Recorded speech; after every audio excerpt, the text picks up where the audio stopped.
les blockchains, et c'est important de dire les blockchains, parce que c'est toute une famille de types de technologies. En général, ce sont des bases de données, en fait. Il faut voir une blockchain comme une base de données. Des bases de données dont les données sont chaînées les unes aux autres, sous forme de blocs dans lesquels on met des données. Donc en fait, c'est une chaîne de blocs. Et en fait, ce qui est intéressant dans ce chaînage, c'est que chaque bloc, en fait, la première donnée qui va être stockée dans un bloc, c'est un code de contrôle du bloc précédent. Un hash, on dit en informatique. Donc, ce qui va permettre de vérifier si on a la première entrée dans le bloc et le bloc précédent, que le lien est correct, si le hash correspond bien au bloc précédent.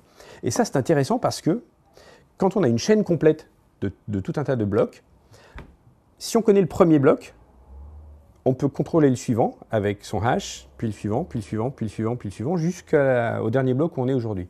Donc toute personne qui a une copie de la blockchain qu'il utilise dans les mains peut vérifier à tout moment l'intégrité complète de cette blockchain. En fait, il permet de garantir que le bloc précédent n'a pas été modifié si on a la première entrée du bloc actuel.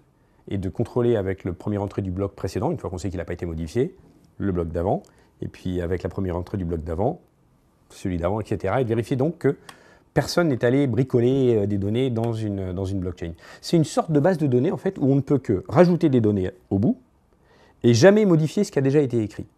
Oui, mais spécifique à chaque blockchain.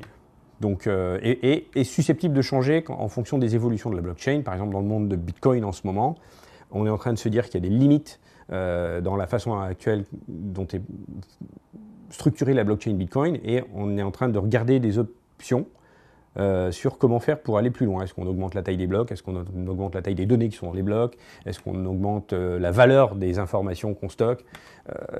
Voilà. Donc ça peut évoluer au fur et à mesure du temps. En général, ce sont des projets collaboratifs, open source, et comme tout projet, il vit. Donc il peut avoir des évolutions, il peut changer dans le temps.